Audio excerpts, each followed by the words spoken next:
Hello everyone. आज हम बात करेंगे सेल्फ लव बुक के 15वें अध्याय की, जिसका नाम है स्वयं को और जिन्होंने आपको दर्द दिया है उन्हें माफ करना। अगर आपको हमारी और वीडियो चाहिए तो आप चैनल पर प्लेलिस्ट है, उसमें देख सकते हैं। देखते हैं लेखिका जी के विचार। आज का पाठ माफ करने के बारे में है, स्वयं को और उन्हें जिन्होंने आपको चोट पहुंचाई है। माफ करके अपने दिल को स्वयं को प्रेम करने के लिए नए स्तर पर ले जाने के बारे में है।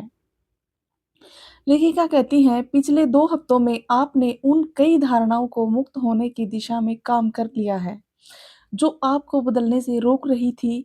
मैं जानती हूँ यह आसान काम नहीं था, इसलिए स्वयं को अपनी प्रगति का जश्न मनाने के लिए समय दें। आज आपको आईने में देखकर इतना हल्का महसूस करते हुए कैसा लग रहा है? एक गहरी सांस अंदर खींचें। अब सांस छोड़ते हुए कहें, मैं अपने अतीत को जाने दे रहा हूँ और मुझे बहुत अच्छा लग रहा है। लेखिका कहती है, मन में कड़वाहट रखने का मतलब है प्रतिदिन जहर का एक चम्मच पीना। वह जहर जो आपके अंदर जमा होकर आपको नुकसान पहुंचाता है। आ, अपने आप को अतीत से बांधे रखकर स्वस्थ और स्वतंत्र रखना असंभव है। एक बहुत बड़ा आध्यात्मिक पाठ जो आप सीख सकते हैं वह है इस बात को समझ लेना कि हर व्यक्ति हर क्षण जितना अच्छा कर सकता है कर रहा है। लोग अपनी अपनी समझ, जागरूकता और ज्ञान के साथ इतना ही कर सकते हैं। निरपवाद रूप से जो लोग दूसरों के साथ दुर्व्यवहार करते हैं उनके साथ बचपन में दुर्व्यवहार हुआ होगा। जितना अधिक उनके साथ हुई हिंसा का स्तर होगा उतना ही अधिक उनके अंदर का दर्द होगा और उतना ही अधिक वे उसे दूसरों पर निकाल सकते हैं। इसका अर्थ ये बिल्कुल नहीं है कि ये बर्ताव स्वीकार कर लें हम, लेकिन हालांकि आपके अपने आध्यात्मिक विकास के लिए आपको उनके दर्द का एहसास होना चाहिए। जिस घटना को आपने अपने अंदर दबा रखा है वह बीत चुकी है, शायद बहुत पहले। उसे जाने दें, स्वयं को उससे मुक्त होने दें, अपने बनाए गए व्यक्तिगत कारावास से बाहर आएं और जीवन की धूप में कदम रखें। यदि स्थिति जारी रहती है तो स्वयं से पूछें कि आप स्वयं को इतना कम क्यों समझते हैं कि अभी तक इस बात को बर्दाश्त कर रहे हैं? आप ऐसी स्थिति में क्यों हैं? आपका 15वें दिन का मिरर वर्क अभ्यास। अपने जीवन में मौजूद उन सब लोगों के बारे में सोचें जिन्होंने आपको चोट पहुंचाई है। उन्हें अपने मन के माध्यम से गुजरने दें। अब अपनी आंखें खोलें और उनमें से किसी एक से बात करना शुरू कर दें। जोर से कुछ ऐसा कहें, तुमने मुझे बहुत गहरी चोट पहुँचाई है। मैंने सोचा था मैं कभी उबर नहीं पाऊँगा, लेकिन अब मैं अपने अतीत से चिपक कर नहीं रहूँगा। मैं तुम्हें माफ़ करने के लिए तैयार हूँ। यदि अभी आप ऐसा नहीं कर सकते, तो सिर्फ़ अफ़र्मेशन करें, मैं तैयार हूँ। माफ़ी की ओर बढ़ने के लिए आपकी इच्छा ही काफ़ी है। एक गहरी साँस लें और फिर उस व्यक्ति से कहें, मैं तुम्हें माफ़ करता हूँ, मैं तुम्हें मुक्त करता हूँ। एक बार फिर गहरी सांस लेकर कहें, तुम आज़ाद हो, मैं आज़ाद हूँ। ध्यान दें कि आपको कैसा महसूस हो रहा है। आप प्रतिरोध महसूस कर सकते हैं या राहत महसूस कर सकते हैं।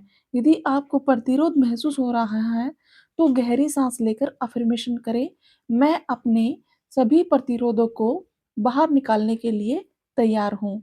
और आपका 15वें दिन का दैनिकी अभ्यास है, कोई हल्का-सा संगीत चला लें, कुछ ऐसा जिससे आपको शांति और आराम महसूस हो। अब अपनी दैनिकी और पेन हाथ में लें और अपने मन को भटकने दें। अतीत में जाएँ और उन सब चीज़ों के बारे में सोचें, जिन पर आप स्वयं से नाराज़ हुए थे। उन्हें लिख लें, उन सब को लिख लें। आपको पता चल सकता है कि आपने पहली कक्षा में अपनी पैंट गीली हो जाने से हुए अपमान के लिए स्वयं को अभी तक माफ़ नहीं किया है। कितना लंबा समय हो गया है उस बोझ को ढोते हुए।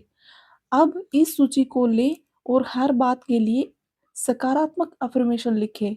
यदि आपने लिखा था, मैं स्वयं को उस घटना के लिए कभी माफ़ नहीं करूँगा, तो आपकी अफ़र्मेशन हो सकती है, यह एक नया पल है, मैं जाने देने के लिए स्वतंत्र हूँ। याद रखें कि कभी-कभी स्वयं को माफ़ करने से दूसरों को माफ़ करना ज़्यादा आसान होता है। अक्सर हम स्वयं को में पूर्णता की अपेक्षा करते हैं और दूसरों से अधिक स्वयं के प्रति सख्त होते हैं।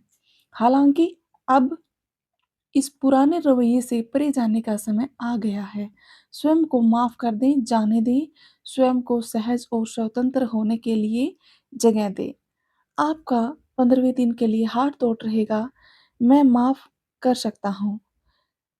मैं जीवन के साथ एकाकार हूँ और जीवन मुझे प्रेम करता है और समर्थन देता है। आपका मेडिटेशन रहेगा, आप अपनी आँखें बंद कर लें, बैठ जाएँ या लेट जाएँ और इन शब्दों पर ध्यान दें। मैं अपनी स्वयं की शक्ति का दावा करता हूँ।